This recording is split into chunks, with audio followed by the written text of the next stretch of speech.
Welcome to the deep dive. Today, we're getting into something I know worries a lot of you dog owners out there: genetic epilepsy.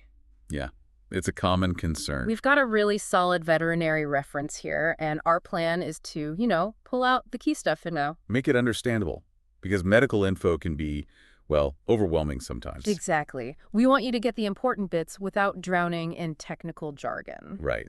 So what we're really talking about here is epilepsy, where the seizures themselves are the primary issue.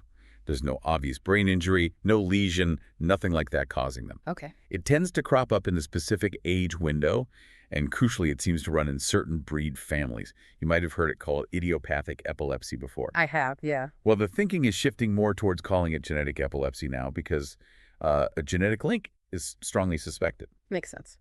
The absolute key takeaway here is that between seizures, these dogs are neurologically normal, no other signs. It's only epilepsy, if that makes sense. Got it. So genetic links, dogs seems fine otherwise, but what's actually going wrong in the brain to cause the seizure? That's the million-dollar question, really. And the honest answer is we don't know the exact mechanisms yet. Still researching. Heavily. And what's interesting is the underlying cause likely isn't identical across all the different affected breeds. Oh, really? So it could be slightly different depending on the dog. Potentially, yes. Each breed might have its own specific genetic glitch, let's say, contributing to it. It's a complex puzzle scientists are actively working on. Right. And speaking of breeds, our source lists quite a few where this genetic connection is suspected. Maybe you recognize yours. Yeah, it's worth listing them. We're talking Australian Shepherds, Beagles, Belgian Shepherds, both the Groenendael and Tervuren types. Okay. Bernese Mountain Dogs, Border Collies, Dachshunds, English Springer Spaniels, Finnish Spitz, German Shepherds, Goldens, Keeshawns, Wow. Keep going. Irish Wolfhounds, Italian Spinones, Labs, Shelties, Standard Poodles, and Vizslas, too. That is a long list. Really highlights the genetic angle. It absolutely does. But, and this is really important, just because a breed isn't on that list doesn't mean it's impossible for them to get genetic epilepsy. Right. It just means the link isn't as firmly established yet. Exactly. The investigation is ongoing, you could say. Okay, that's a crucial point. So, given all these potentially affected breeds, just how common is this in dogs generally? Estimates put it somewhere between, say, 0.5% and maybe up to 2.3% of all dogs. Seems small, but with millions of dogs. It adds up to a significant number of animals, absolutely. And it's not restricted geographically either. It's seen worldwide. Okay, let's narrow it down again. Who's most likely affected? Does the source give more specifics on signalment? It does. Obviously, we're talking about dogs. Yeah. And while any breed can be affected, some definitely pop up more often. Like the ones you just listed. Many of them, yes. Yeah. Beagles, all the Shepherds again, German, Aussie, Belgian, Bernese Mountain Dogs, Boxers, Cocker Spaniels, Border Collies, Dachshunds again, Golden Retrievers, Irish Setters, Labs, Poodles, all sizes, actually St. Bernards, Shelties, Siberian Huskies, Springer Spaniels, Welsh Corgis, wire-haired Fox Terriers. So, quite a few usual suspects show up frequently. They do, but always remember any breed can potentially develop it. And the age. When do owners typically see that first seizure? The average tends to be between 10 months and 3 years old. That's the most common window for the first event. But there's wiggle room. Oh, yeah. The range is really from about 6 months on the early side up to maybe 5 years old. Any difference between males and females? Generally not, but interestingly, in Bernese Mountain Dogs, there is a noted predisposition for males. Huh. Okay. So we know who might be affected and when. What does it actually look like? What signs should an owner watch for? Well, the seizures themselves can present a couple of ways. Sometimes it's a generalized seizure right from the get-go, full-body convulsions, kind of what most people picture. Right, the classic seizure. Yes. But other times, there might be what's called an aura first. It's like a brief focal seizure that happens just before it spreads and becomes generalized. An aura, like a warning. Kind of, yeah. During that phase, the dog might seem off, maybe scared, dazed. They might suddenly get really clingy or try to hide somewhere. Like they know something's coming. It seems that way. Yeah. And it's worth mentioning, some breeds, Border Collies, Finnish Spitz, Springers, Labs, Vizslas, Belgian Shepherds, Standard Poodles, are known to sometimes have focal seizures that don't generalize. They stay localized. Interesting. But for the typical generalized seizure. Right. Usually the dog will lose consciousness, fall onto their side, their body might go quite stiff, jaw chomping is common. Okay. You might also see lots of drooling. Sometimes they'll urinate or defecate without meaning to, maybe make noises like whining or yelping. And often, their legs will do that paddling motion. Sounds intense. How long does it usually last? Thankfully, usually not too long. Typically between 30 and 90 seconds for the seizure itself. That must feel like an eternity for the owner, though. What happens after it stops? That's the postictal phase. And yeah, the dog's usually pretty out of it, confused, disoriented. Right. They might pace aimlessly, bump into things, seem temporarily blind even. And very often they become incredibly thirsty and hungry. Polydipsia and polyphagia are the technical terms. Thirsty and hungry. Got it. How long does that confusion last? It varies a lot. Some dogs bounce back pretty quickly, within minutes. For others, it can take up to 24 hours before they seem totally themselves again. Wow, a whole day. Yeah. And something else owners need to know about is cluster seizures. Once epilepsy is established, some dogs might have periods where they have several seizures close together, maybe every few weeks. Oh, wait. One diagnostic clue the source mentions is symmetry. During a genetic epilepsy seizure, the movement should be roughly the same on both sides of the body. No obvious leaning to one side. Good to know. Any triggers? Sometimes. There are reports of stimulus-induced seizures triggered by specific sounds or maybe events. And remember, between these episodes, the dog's physical exam. Usually totally normal, except maybe right after a seizure, you might still see some of that postictal confusion. Okay, that paints a clear picture. Now, causes and risk factors. We've hit genetics hard, but anything else? Genetics is definitely the big one we understand, at least in some breeds. And others, the exact cause is still, well, idiopathic or unknown. Right. A major risk factor, though, is family history. If a dog's parents or littermates have epilepsy, their own risk goes up, which again points back to that hereditary component. Makes sense. So if you suspect your dog is having these kinds of seizures, what's the diagnostic process like? What will the vet do? Diagnosis really hinges on the pattern of the seizures. The vet needs all the details. The breed, the age it started, exactly what the seizures look like, how often they happen. The whole history. Absolutely. And they'll also look for red flags, signs that suggest it might not be simple genetic epilepsy. You're like what? For instance, a very sudden onset of cluster seizures or going into status epilepticus, that's a prolonged seizure. That might point towards toxins or maybe a structural brain issue. Okay. Also, having more than 2 seizures in the very first week, that's a bit unusual. Seizures starting super young, before 6 months, or quite late after 5 years. That warrants looking for other causes like metabolic problems or, again, structural issues. In older dogs, ruling out low blood sugar is important too. And if the seizures are localized, focal. Yes, or if the dog shows any other neurological signs between seizures, weakness, wobbliness, anything like that, that's another big red flag pointing away from simple genetic epilepsy and towards a potential structural brain problem. So lots of ruling things out. What tests are typically run? The starting point is usually standard blood work, a CBC and biochemistry panel, plus a urinalysis. These give a baseline and check for metabolic issues that could cause seizures. Basic screening. Exactly. Depending on the whole picture, the vet might suggest more specific blood tests, like bile acids to check liver function. And brain scans. Imaging, especially an MRI, is often recommended if there are any of those red flags we talked about, atypical seizure pattern, neurological deficits between seizures, that sort of thing. To look for physical changes in the brain. Precisely. In more complex cases, they might even consider a spinal tap to analyze the cerebrospinal fluid or an EEG to look at brainwave activity. But in true genetic epilepsy? In true genetic epilepsy, you generally don't find a primary structural problem on the MRI.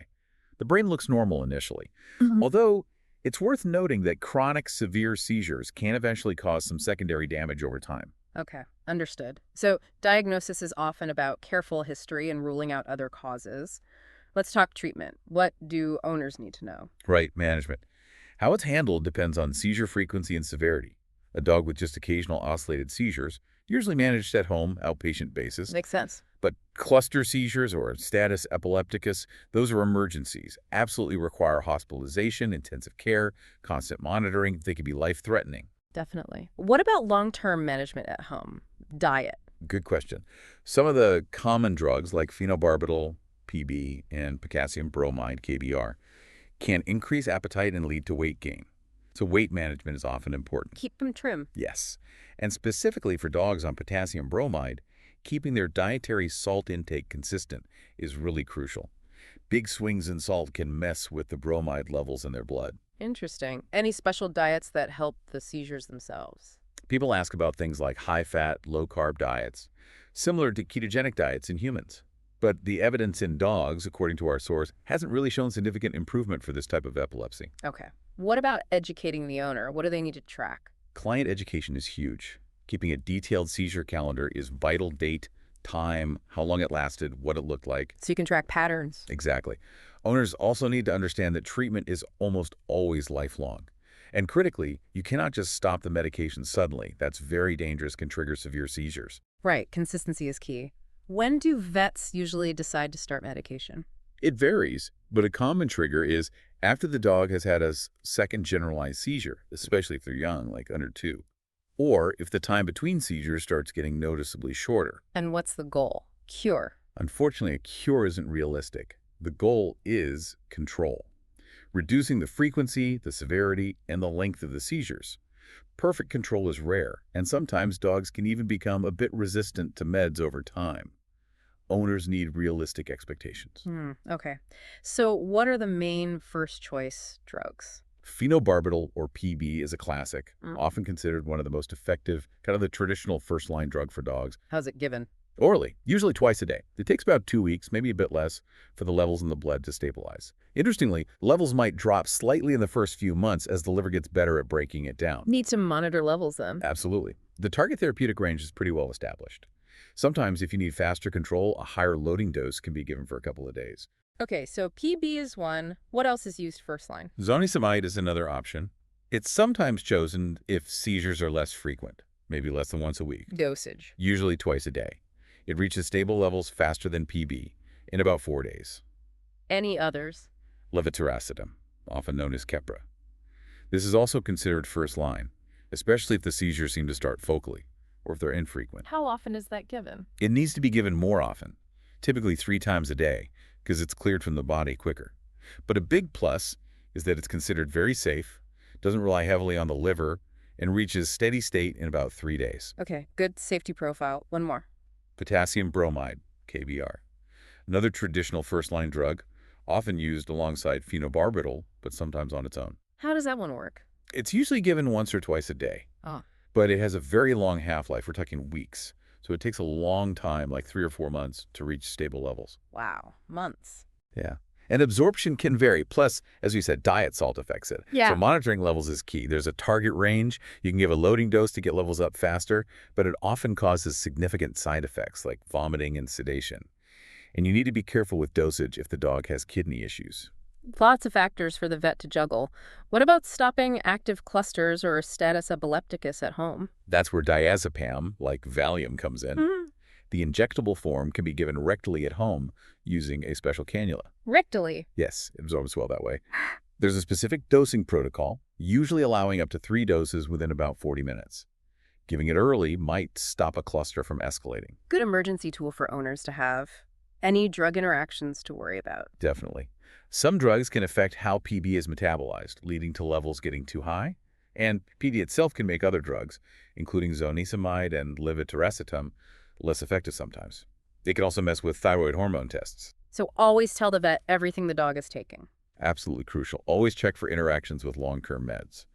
The source also mentions avoiding certain asthma drugs like theophylline and being cautious with some other types. What if these first-line drugs aren't enough? Are there add-ons? Yes, several. Gabapentin is one, though maybe less effective as an add-on. Pregabalin, a related drug, might be more useful. Others? Clorazepate, felbamate, topiramate are other possibilities. Some older human epilepsy drugs just don't work well in dogs because of their metabolism. Any non-drug options mentioned? Briefly, things like acupuncture, vagal nerve stimulation, a type of magnetic stimulation, but they're less common approaches for this condition. Okay. So once a dog is on medication, how closely do they need to be monitored? You mentioned blood levels. Yes, regular blood level monitoring is key. You need to check that the drug concentration is in the right therapeutic range. How often? It depends on the drug. For PB, maybe check 4 weeks after starting, then adjust, then monitor levels along with blood counts and liver enzymes every 6-12 months long term. For KBR, check maybe 4-6 weeks after starting, then again at 3-4 months when levels should be stable, and recheck if the diet changes, especially salt, and monitor closely with kidney disease. Zonisamide and levetiracetam. Zonisamide, maybe check levels after a week, sometimes monitor electrolytes. Levetiracetam, levels usually checked after about 4 days. It's important to always take the sample at the same time relative to dosing, usually right before the next dose, the trough level, and ideally use the same lab each time for consistency. Got it. Consistency is key. Are there specific things owners should absolutely avoid doing? We mentioned it, but it bears repeating. Never stop medication abruptly. That's rule number 1. And for dogs on KBR, avoid those salty treats. They can really impact the drug's effectiveness. Right. What about potential complications from the disease or the treatment? Well, even with treatment, the biggest risks are recurrent cluster seizures or status epilepticus. Those remain serious threats. And side effects from the drugs? Yes, they can happen. PB and KBR commonly cause increased thirst, urination, and appetite, leading to potential weight gain. The PUPD and polyphagia. Exactly. PB can affect liver enzymes. Sometimes it's just an indicator the liver's working harder, but serious liver toxicity can occur, usually with long-term use and high levels. Pancreatitis risk might be slightly higher with PB-KBR too. Anything else with PB? Rarely bone and marrow issues. Yeah. And some dogs get paradoxically hyperactive on it, which means you might have to switch. And KBR? High levels can cause unsteadiness, wobbliness, sometimes skin issues. Zonisamide and levetiracetam side effects. Zonisamide might cause some sedation, appetite loss, maybe tummy upset, rare kidney or liver issues reported. Levetiracetam is generally well tolerated, maybe just some transient sedation initially. Okay, so putting it all together, what's the long-term outlook, the prognosis? It really varies. It's typically a lifelong condition requiring lifelong treatment. Some dogs do great, well-controlled for years on the same meds. But not all. No. Others struggle with poor control despite trying multiple drugs.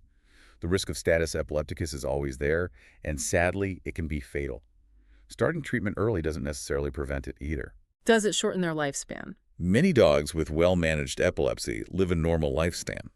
But dogs experiencing repeated status epilepticus episodes may have a shorter survival time. Interestingly, needing 2 drugs doesn't automatically mean a bad prognosis. Are there breed differences in outcome? Yes, the source notes differences between breeds in both how common it is and the associated mortality rates.